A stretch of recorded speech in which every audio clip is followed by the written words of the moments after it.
Good morning, everybody. I hope everyone is doing well this morning. And it's Thursday. We had a guest speaker lined up, and she had a little bit of a health issue. And so you have me this morning. What's it called? Pitch hitting? I don't know what it's called. I don't know my sports things. Steven says that's correct. Okay, fantastic. Okay, well, yesterday, if you were at the ALC meeting, we started the meeting having a conversation about strategic thinking. And this is kind of a vein that I am really thinking about for myself personally and auditing my life, my business, and really looking at, am I being strategic in what I'm doing? Am I thinking with the end in mind? Am I thinking strategically? And so we talked about this yesterday in ALC. And today I want to give you 8 ways to know if you're a strategic thinker. Okay, so it's 8 things to ask yourself and say, do I do these things? And if not, maybe we are not thinking strategically. Okay, so the number one, and we talked about this yesterday in ALC, but number one, strategic thinkers spend time in self-reflection. So strategic thinkers have blank space to just think, right? Strategic thinkers are sometimes going to drive down the road without a podcast on learning something new, right? They're going to think in silence and they're going to just meditate on the problem, on the challenge, on their business, on their goals, right? They're going to allow for that white space. So strategic thinkers, and I think this is also the number one way that we can start to become a strategic thinker, is creating that space in our calendars. So most of us probably think strategically, at least in October when we go to business planning clinic, right? And we sit down and we write our goals and we think about our GPS for the year and how we're going to make all of that happen. And we get into strategic thinking mode. And then we get into execution mode and we forget to ever think strategically again. Or we have little bursts of strategic thinking and it's not showing up in our calendar on a regular basis. So yesterday in ALC, we talked about actually making space for reflection on a daily basis. It does not have to be hours. I don't think anybody has hours of time to sit and think. And all of us have time to create a little bit of blank space. So, one of the difference in the amount of money somebody gets paid is that people that get paid more aren't getting paid for what they do. They're getting paid for how they think. Right? So if you look at an organization, somebody who does the most amount of tasks doesn't always make the most amount of money. Right? The more that you start being paid for how you think and how your strategy and what you bring because of the way that you view a situation or the way that you solve problems. So same in your real estate business. Your income will grow exponentially because of how you think, not just because of what you do. And what you do will then be changed by how you think, of course. Okay, so number one, strategic thinkers spend time in self-reflection. Number two, they ask a lot of questions. They interrogate reality. They ask a lot of questions. And sometimes we have to get comfortable asking a question that we don't know the answer to. And I'm not just talking about asking questions to other people. I'm not just talking about sitting in a class and raising your hand and asking a question. I'm talking in those moments of self-reflection, being willing to ask a question and letting it sit there for a little while without understanding the answer.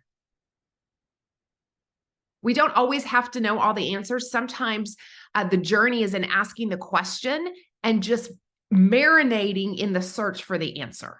Okay. So strategic thinkers are going to ask a lot of questions. They're going to interrogate reality. And number three, they're going to compartmentalize distractions. Right. So getting to the root of the issue, getting past all of the noise. And I don't just mean in that time that we're going to self-reflect. When we're strategically thinking and running our business strategically, we really look at what matters. Let's get past all the noise and let's do the things that are really going to get us to our end game, right? Get us to our goal. Number four, strategic thinkers set regular goals. They set regular goals, not just one time a year, not just one time a lifetime. They set regular goals. Number 5, they demonstrate decisiveness. And this one I thought was really interesting. They demonstrate decisiveness. Why do they demonstrate decisiveness? Because they have spent time thinking and contemplating, which gives them the courage and the confidence to make great decisions. Some of us are more logical thinkers, and some of us are more rapid problem solvers, intuitive decision makers. Both can be right. There's a place for both logical problem solving, logical decision making, and intuitive decision making. There are times that you don't have the opportunity to write a whole list of pros and cons. You know, if a building is on fire and you're going to go run in and save somebody, you probably going to not have time to make a list. You're going to have to intuitively solve that problem and get into action. And when we're strategic, though, about our life and our business, and we spend time really understanding it and thinking with the end in mind, then when the decisions come, we have already allowed for that space to make great, confident, courageous decisions. Number 6, strategic thinkers welcome feedback. They welcome feedback.